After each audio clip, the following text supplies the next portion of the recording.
Hi, everyone. It's great to see your faces again. It's September 4th, and this is part two talking about the guidelines. And I just thought we had a really interesting discussion last week. It kind of sounds like a relatively dry topic, but I think we had some interesting things to say, so I'm sure we will again tonight. So we're going to start with our usual icebreaker. So, Leo. Uh, in addition to the icebreaker, say the name you want to be called and your pronouns, please.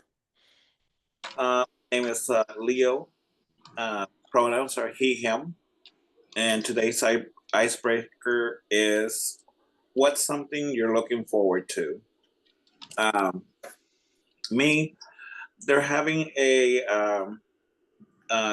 Chinese festival at Herman Park. Japanese, sorry. A Japanese festival at Herman Park this Saturday. So I'm looking forward to eating all the different kinds of food that they'll have.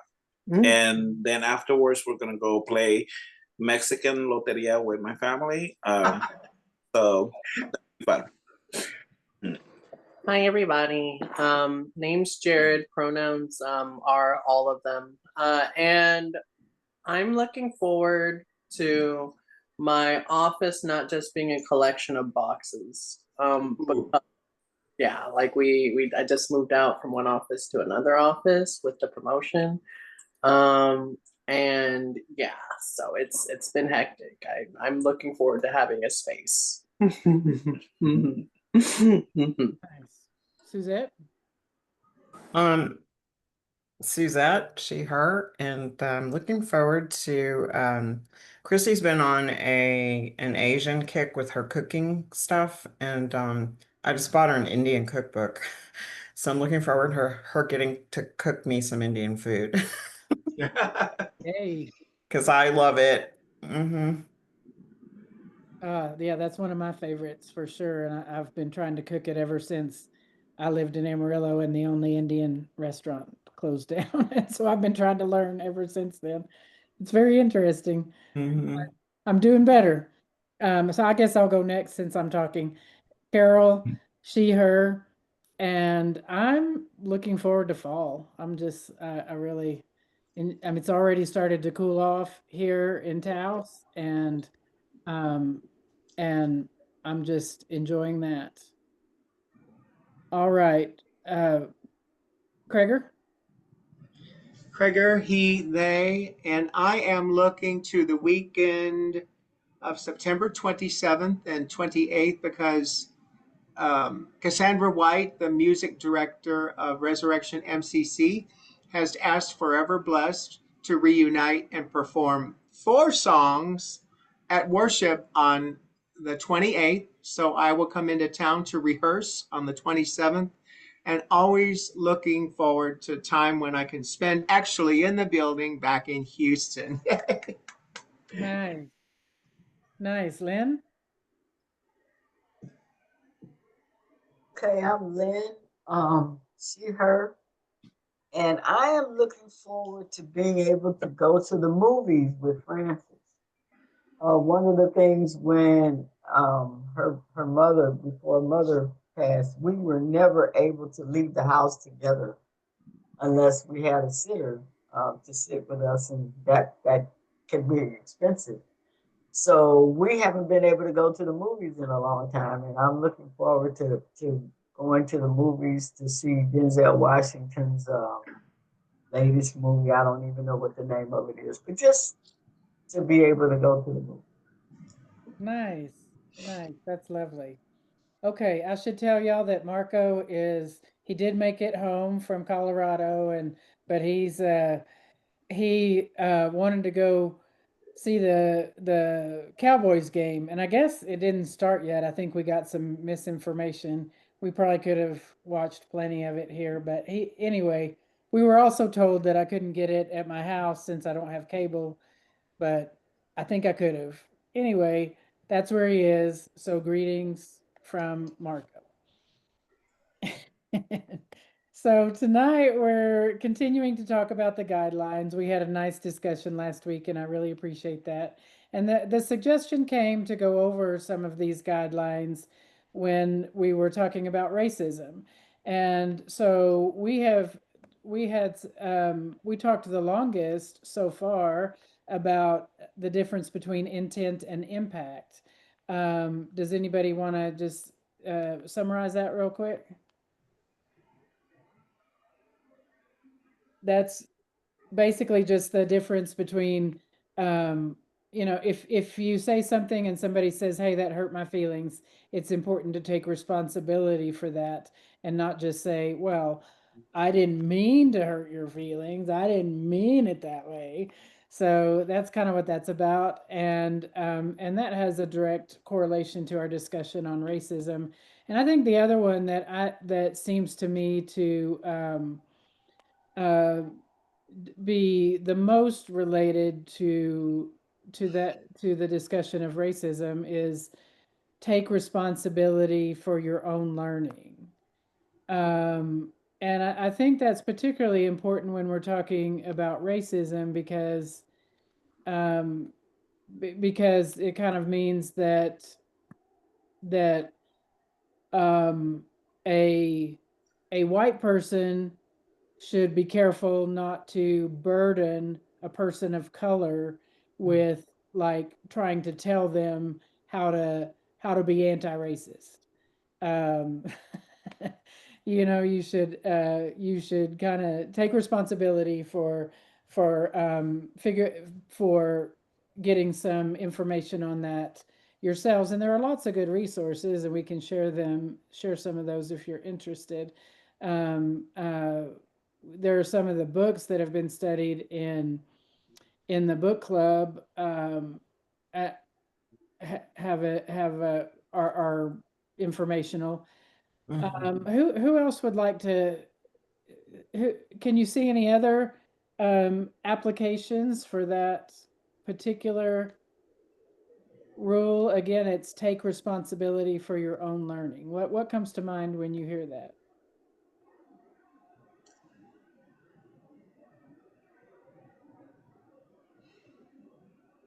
Take responsibility for my own learning with regard to.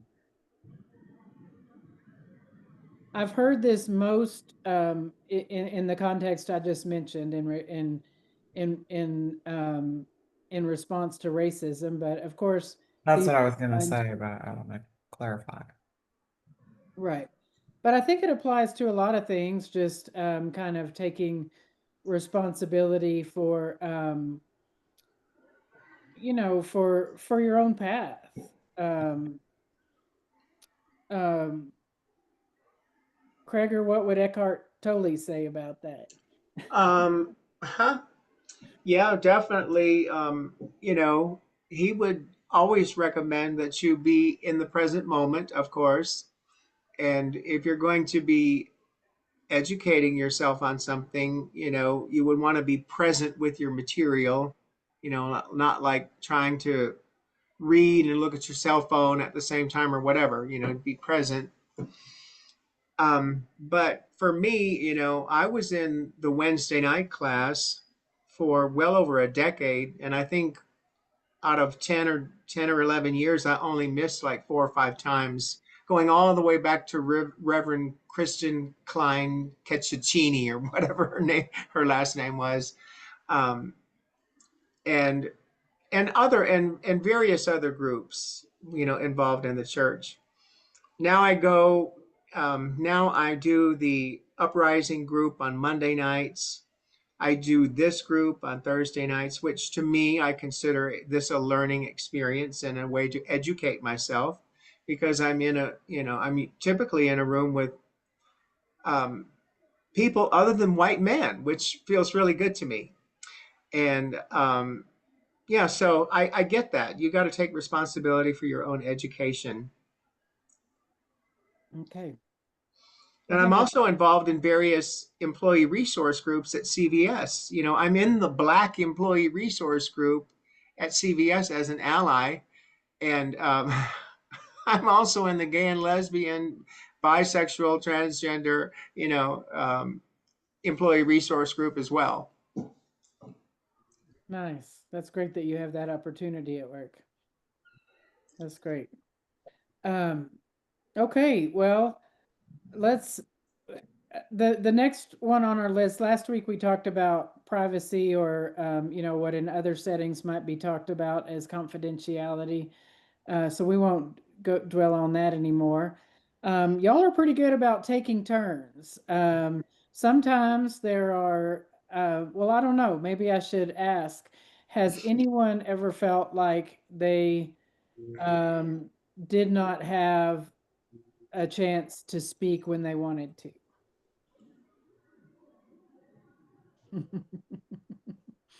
Okay.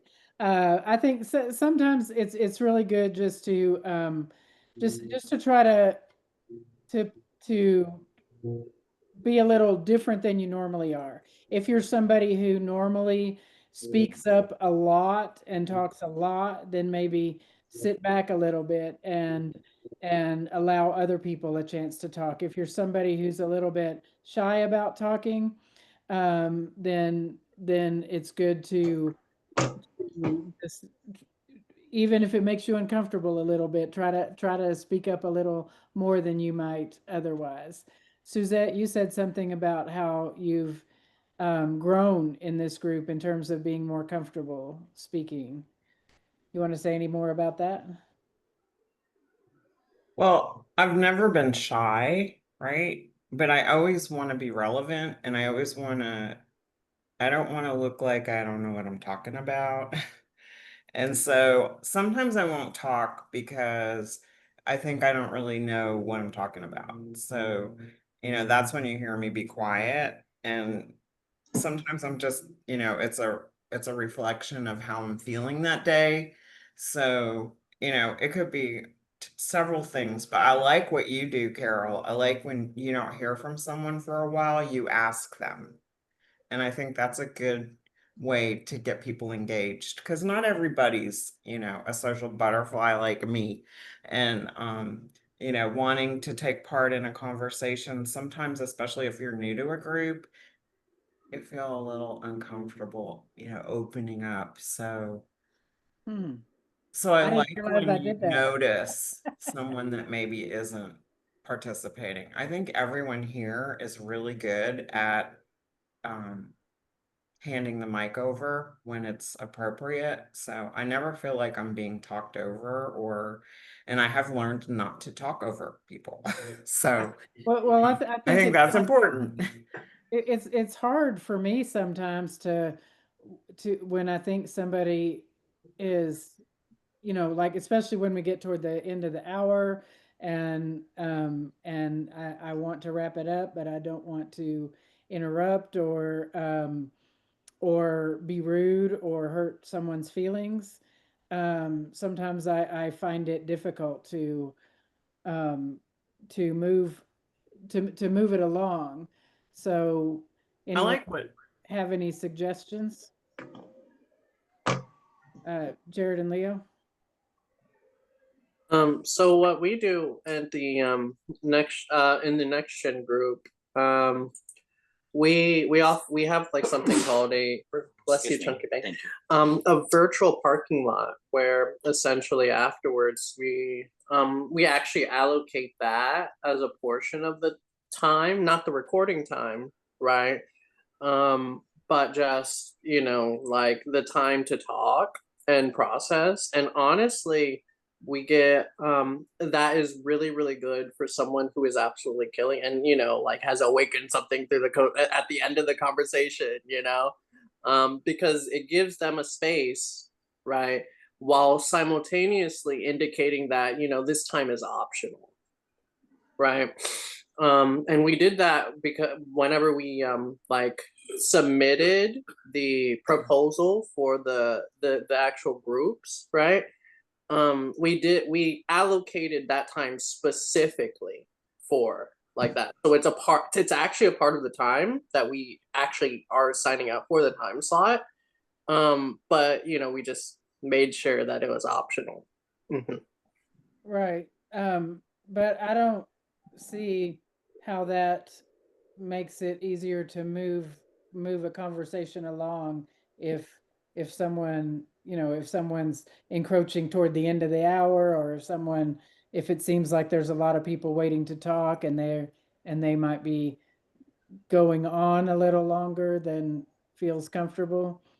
Well, Um, gives- how can we move that along without being, you know, rude or hurting feelings? And I think the move that along kind of sort of look signals you know, like that we have time boundaries, right? And there's like no real nice way to be firm with a time boundary, right?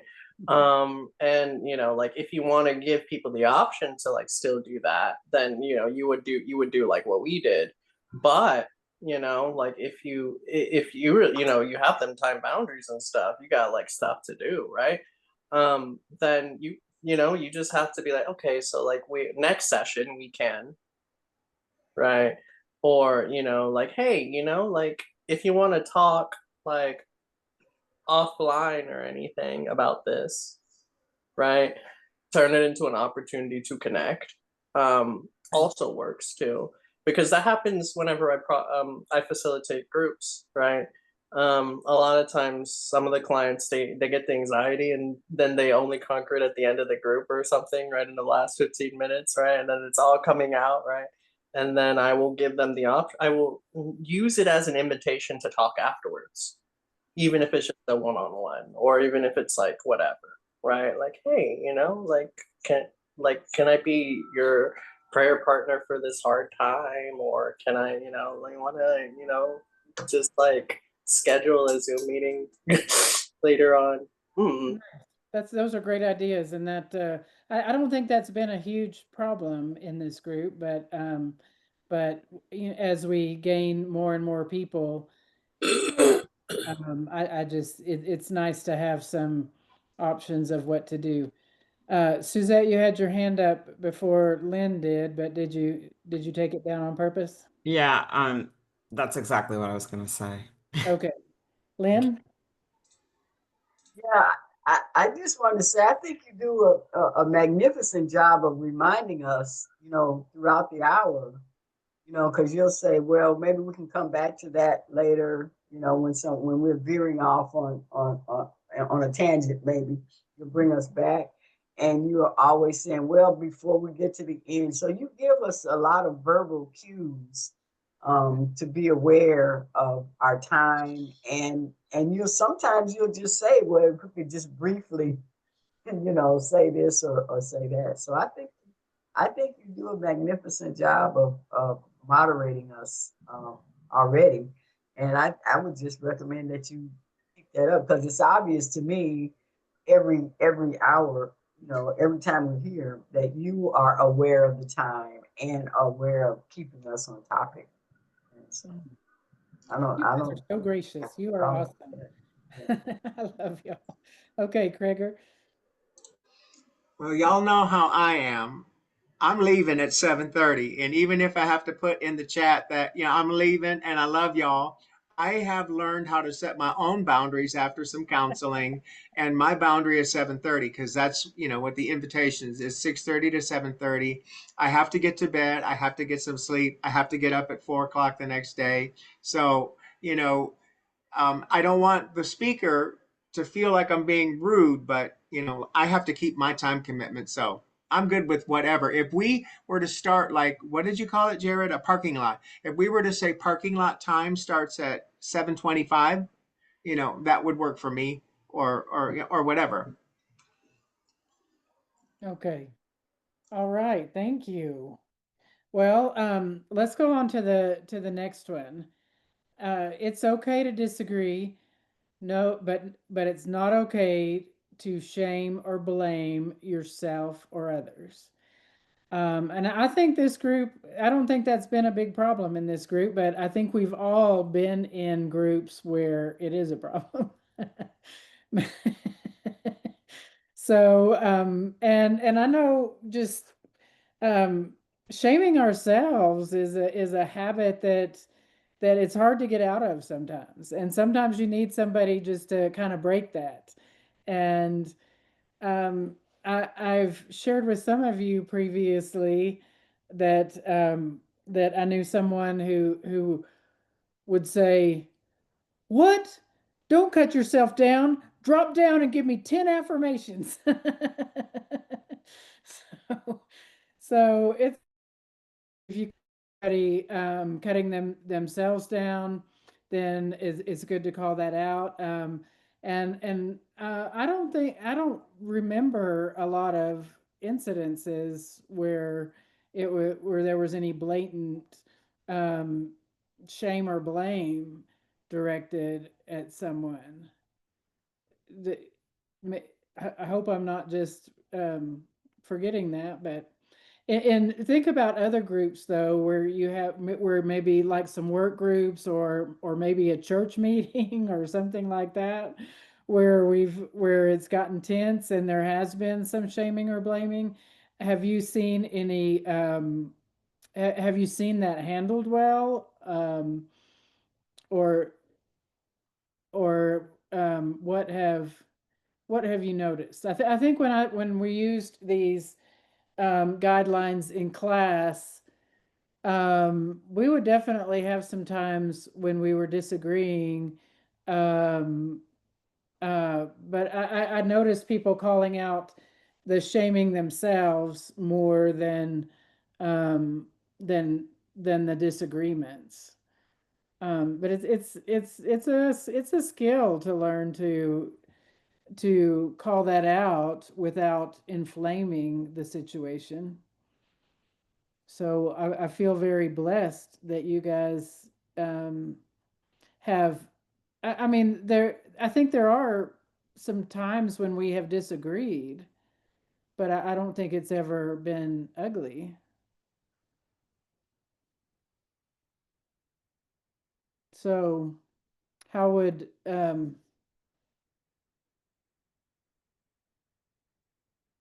maybe we don't need to talk about that much in this group, but we can always come back to that if a situation arises.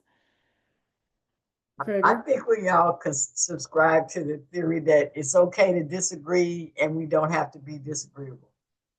And that's a good way to put it. Kreger? Yeah, that's one of the reasons why I come to venues like this is to, you know, if this country is going to start healing eventually, we're going to have to learn how to communicate with the other side or whatever um, in conversations, and we're going to have to try to do it in a way that leaves both parties with integrity and that their opinion is valid. And so I come to learn about that in these meetings too, because like you said, we don't always agree on everything. I really struggled with this with my brother before he passed last year. I mean, a lot of our last conversations were just totally about, left and right politics, and we would just sometimes get nasty with each other. And I guess that's part of that whole brother dynamic too. But I would certainly like to learn how to deal with that better when I disagree with somebody, especially politically. Um, and I don't really seem to have a lot of political disagreements in this particular crowd. It seems like we're kind of all basically on the same wavelength here.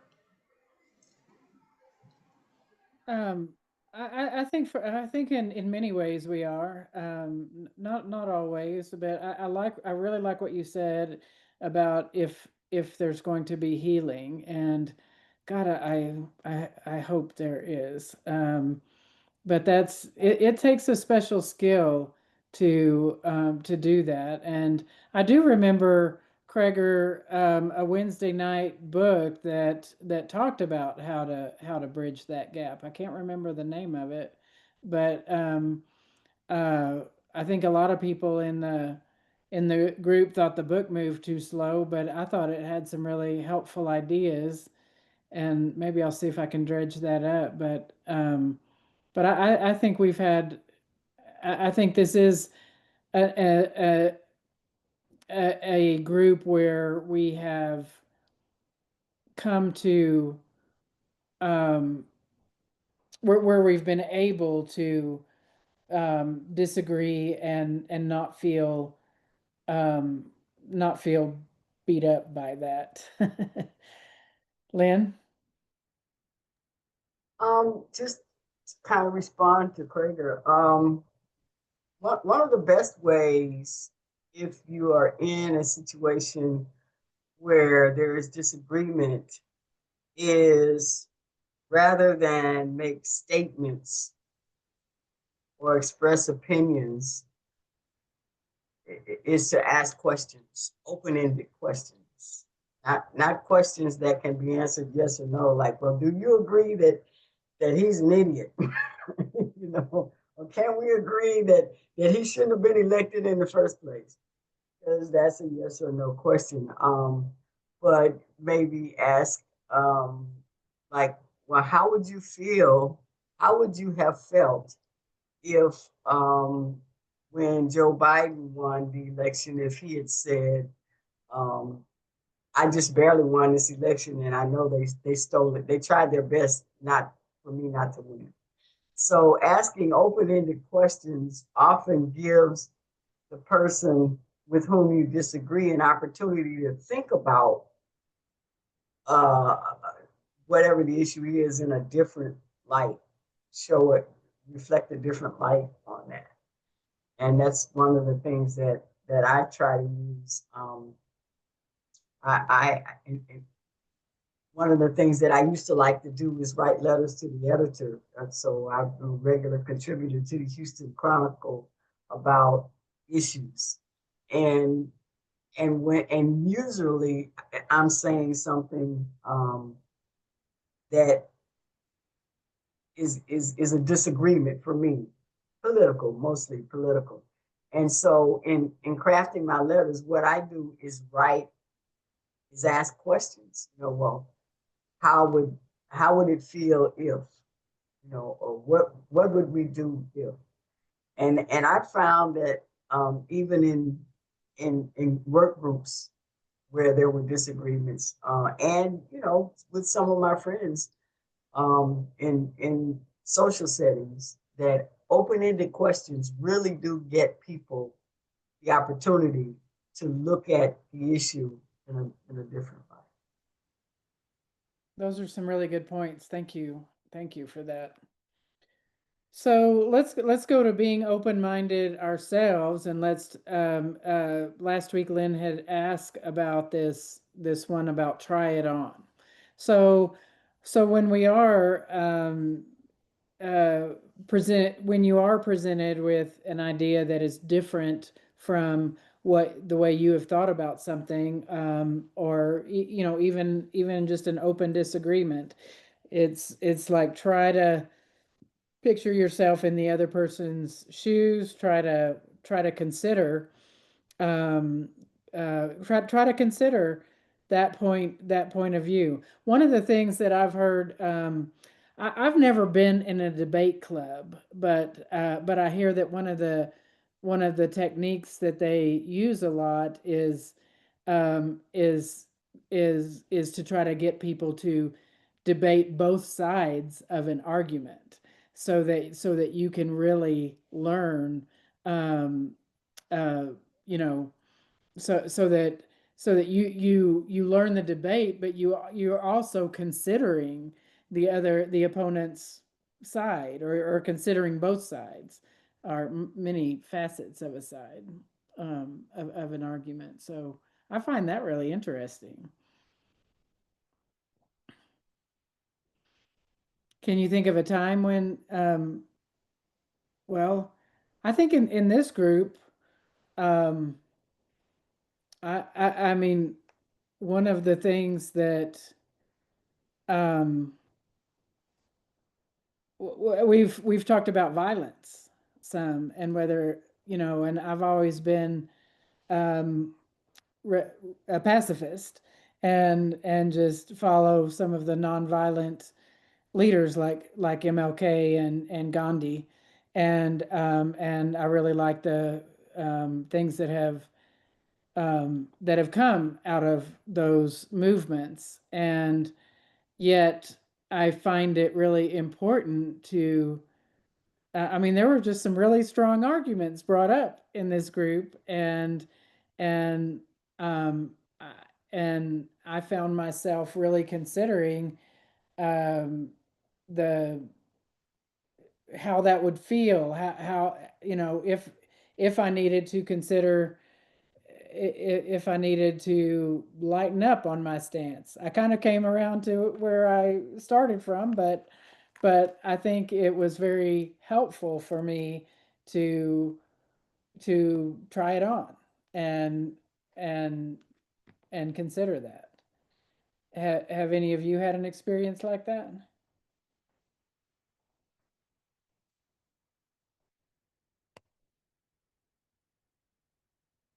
Not Come lately. on, with some of our talks about the erotic or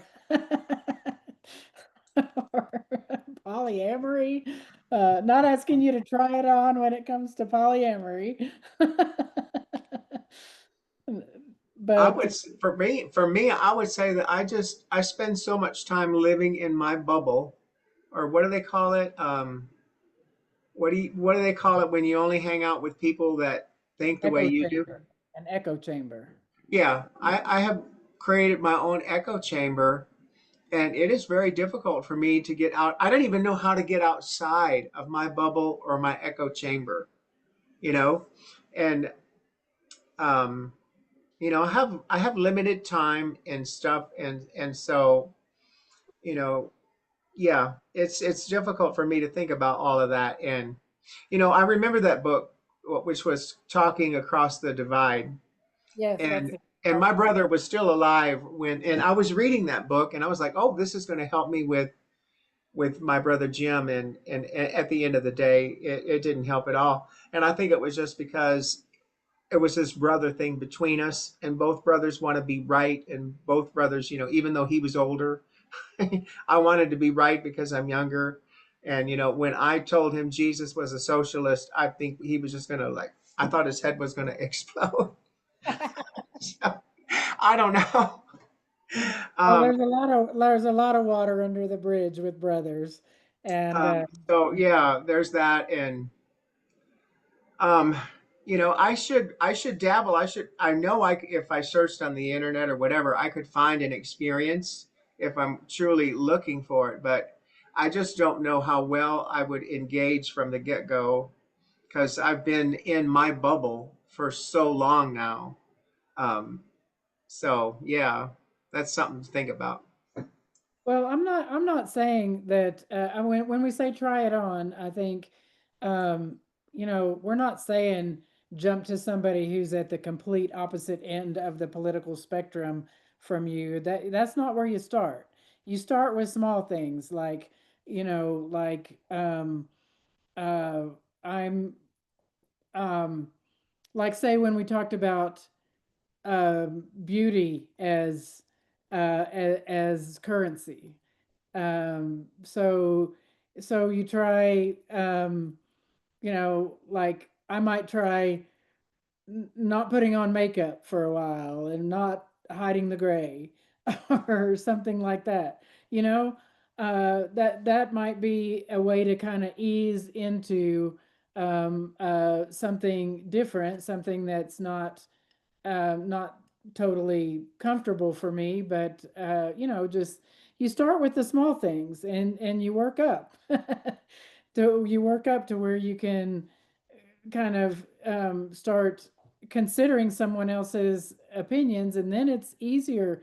I think talking across the divide in that book, it talked about how you have to really understand the person you're talking to. You have to get where they're coming from first before you can and you have to find those connections about where you are similar before you can talk about the things where you're different. So yeah, yeah, that's that's some points about it. Jared? So, as a person of color, like, we really can't help but to see things from the opposite perspective because they're kind of survival, like, dependent on them speaking, because we're living in the context of another person's story. And the story is the story of whiteness, right? We always have to think about, well, what does this look like for white people, right? The white interviewer who is interviewing me for this job, what does this look like? The white cop that pulls me over, right? Like, what does it look like for him, right? Like, how do I look when I go out to the homophobe, to the transphobe, to the racist, right? Like, how, and like this sort of thinking in the constant context, right? It, like, happens for us kind of at birth, right? As soon as we are aware of the color of our skin, right? And like the social factors. Whereas I notice for a lot of people who are monolinguistic, or like of the dominant socioeconomic culture, right? It usually happens whenever they're like teens and like even late teens, right? Because it's like, well, oh wait, I have to be someone different, but like, I've always been supported for who I am, right? And so, like, yeah, like what we're talking about, like the idea of not having to like do this normal act of being in community, it's kind of a place of privilege. I wish I had that. It would be great to have the privilege, the luxury to not have to, like, for instance, whenever I go, like, whenever I'm around clients, whenever I'm around like my workspace, right, I'm able to wear dresses, wear skirts, wear my rainbow regalia, whatever, right? But as soon as I clock out, right, I got to have either a set of clothes underneath, right, to do a great a dress reveal, and where I am performing male presenting token minority drag, and it's just a part of the lived experience of someone surviving here. And like that, when I had to explain code switching for my client, one of my clients, for the first time, because like I every now and then I regularly have this conversation, but the first time I had to explain what code switching was, it really like the explanations on how foreign the idea really boggled me, because like that's my lived experience. Wow, those are some really helpful insights. Thank you for sharing that.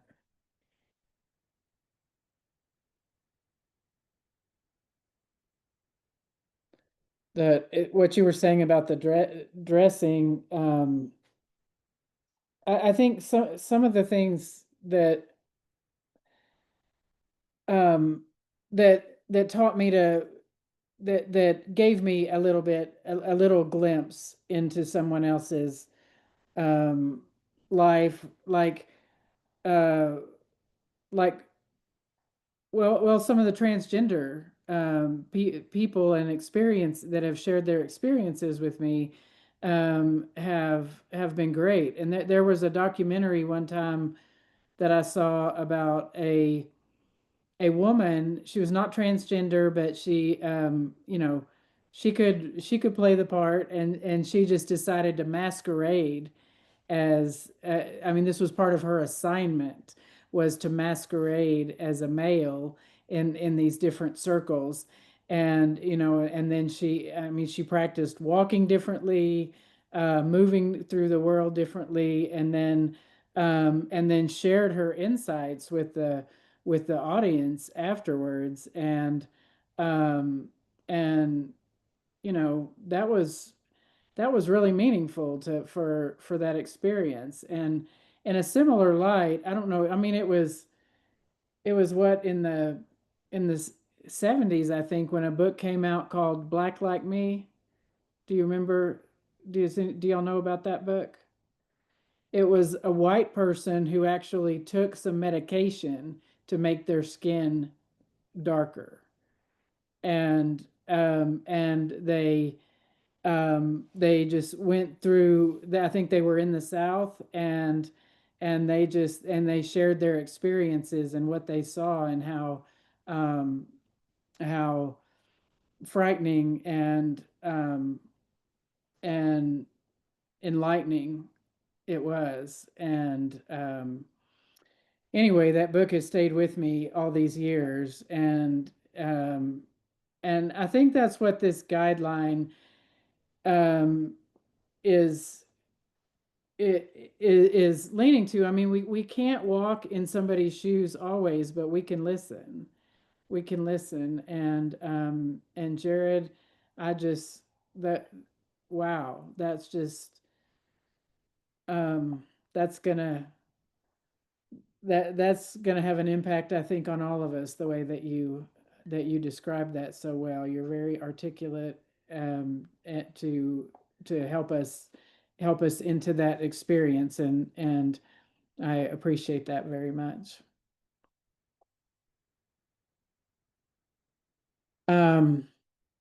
We're kind of nearing the end. Um, so the only remaining guideline is both and I think that goes along with trying it on. Both and. Have you ever tried to just go about your day without using the word but? Yeah. It don't you think it makes a difference in how you think? So that's what that is all about. Just considering, um, just trying to. I think it really helps creativity. It helps to come up with creative solutions to to try a both and just to try to form your thinking into how can this be a both and.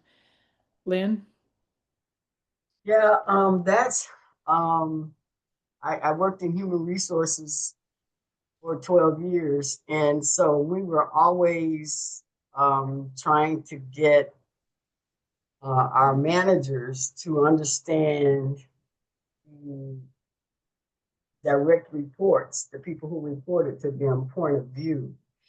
And one of the first things that we said, and then here's an old English teacher talking too, whenever you use the word but, you have just negated whatever came before it. So I agree with you, but so what you're really saying is I really don't agree with you because I'm going to point and I'm getting ready to tell you what part of what you said I don't agree with.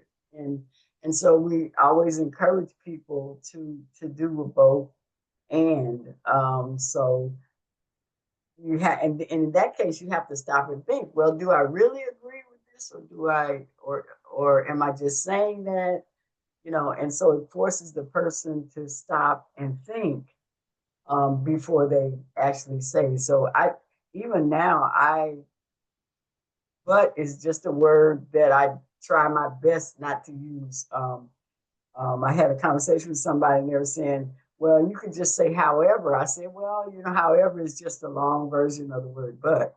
And so, you know, just don't do that. What you want to do is I agree with you. I notice it more in my journaling than I do in my actual speech, but yeah, I noticed it in other people's speech last night.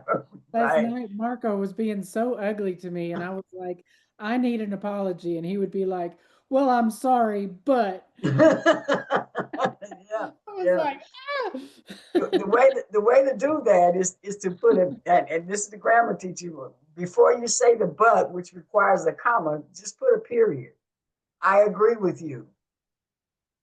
And what I would like for you to understand is, and so instead of saying but, just put a period at that at the end, and end that sentence, end that thought, and then start anew. So that's one way not to use but. Thank you. Okay. All right, Leo.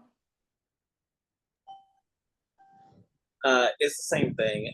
I like using yes and, just like Lynn said, because as soon as you say but, the other person automatically just stops listening, you know?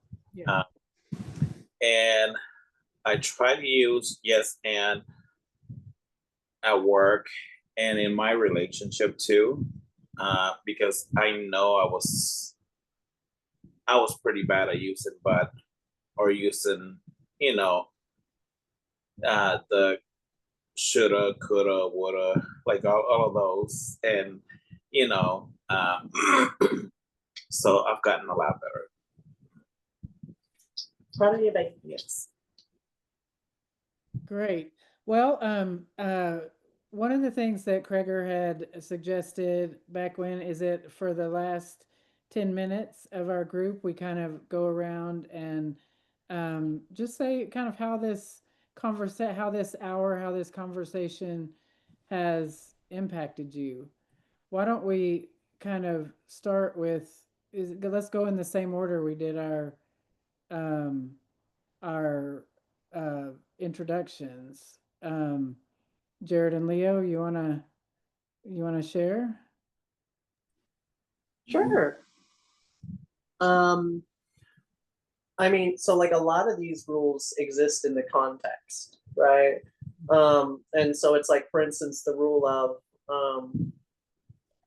like agreements, right? We haven't, like, that will always depend upon what we're talking about, and we even though the God Talk community, we have done a good job at talking about a lot of things, right? There are still quite a few taboos that are on the table, right? There are quite a few forbidden things that we haven't, discussed with one another. So that rule will definitely, like the amount of, like, I guess you would say, social acceptability we've had, it will come up the deeper we get in community, because the more taboos you're able to discuss and negotiate and connect on, right? Like, the more robust and real the relationship becomes. And so I look forward to seeing these rules in action. Thank you. Thank you. Yes. Leo? No, I can't think of anything to say right now. Okay. All right. Where do we go next? Suzette, I think you were next. I just think it is a more granular look than we normally have in this room at looking at human behavior and how that impacts each of us, and that we're all like critical thinkers in this room, and we're all consequential thinkers. And so I would love for this conversation to be a bigger conversation so that other people can hear it and incorporate it into their mindset as they develop their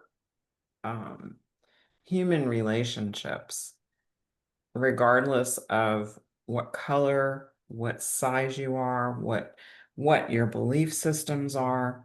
I think it's all about creating understanding where sometimes we miss the mark. And I'm appreciative that we did a stop when when it was noted that things were not, the result wasn't what we quite were looking for, and took a step back and said, I think we can do better. And so let's re-examine our foundational pillars here in this room. And let's all understand how they affect each other. And I think we've done a really good job at that. And I don't like to like pat myself on the back or anything like that. We always do a good job with whatever we're talking about. But I think this was really important because it affected someone else personally. It affected someone else, their feelings, their emotions, who they are as a person. And that's, if we don't have that, we don't have anything. So I think we have done our due diligence on the topic. Thank you. Thank you. Yes, and these rules are, there's certainly nothing private about them. You can share them with any groups that We call it rules to live by, you know, basics. Yeah.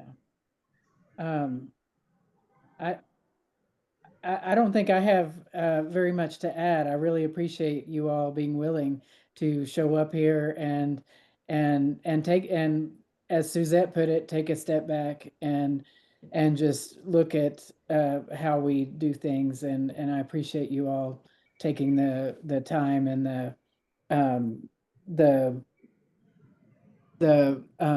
effort to discuss it all. Krager?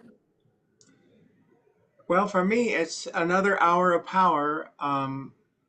That's about all I can say about it. I agree with what everyone has said, but I also thought we could take some of this time to share maybe something personal. And so, what's bothering me this week is that my neighbor, Antonio, was found dead in his condo on Tuesday. And I know I've told some, I can't remember, I'm in so many Zoom groups, but a lot of people know that Antonio has been our neighbor for 3 years. He walked around always in a kilt, always carrying a gun. And sometimes when he was having one of his PTSD episodes, he was actually threatening people in the community with his weapons out there outside their windows, and was arrested several times.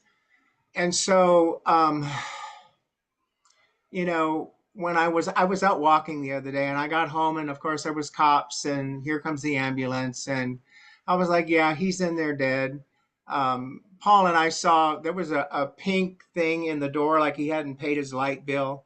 And we left for New Mexico last week, and that pink thing was in there, and the dog was barking. And when we got home on Saturday, the pink thing was still in the door, and the dog was still barking. And I'm like, he's in there dead. You know, this has already happened to my mom. This has already happened to my brother.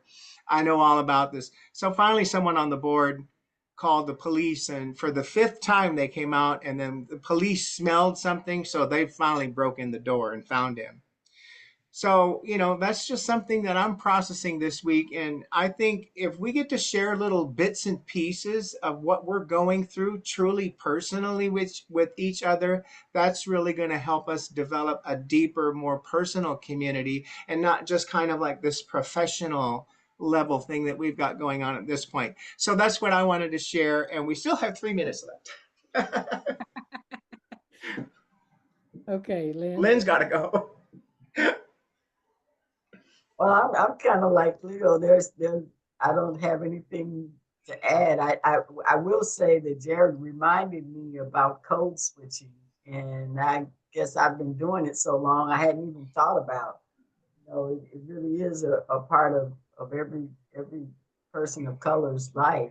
You live in different worlds, and so you code switch without even, you know, at a moment's notice, without even thinking about it. But this has been a great conversation, I think, and I think we learn from each other. I think that's the other thing that is important about this group, that we learn things from each other. And like Pedro said, yeah. Yes. And the try it on thing, that you know, takes me back to some some of what we started out with God Talk about our image of God, and how, you know, that's one nice, really nice example of something we can try on, is a kinder, gentler version of our image of God, is you know, not so judgmental and not just waiting to pounce on when we do something wrong to, you know, send us to hell or whatever. But instead just there to love us and embrace us and walk with us on this journey. And so I just love all of y'all for being here and walking with us. Does Um, Mona have anything to say tonight? I saw Mona on prayer at 12. I've just My dog's barking right now, so it's been a little hard. all right. Thank you. Thank you for being here, Mona. All right, Kreger, did we catch you? We caught you before you left, so we're going to have you pray us out if you would. All right. Holy Spirit, it's another, as I said, it's another hour of power. And every time this community gathers, there's learning, there's presence. I think we really, truly hold space for each other here. And we listen and we try to learn. And that's what this growth community, this growth effort is all about, is putting one foot in front of the other and moving a step forward. And so we thank you for the opportunity. And as we go through the rest of this week, we just ask that you're with us and just help us to breathe. Help us to breathe and just make it through. In Christ's holy name we pray. Amen. Amen. Love y'all. Love y'all I'll too. stay on if anybody wants to talk. All right. Have a great weekend, everyone. Thanks, you too.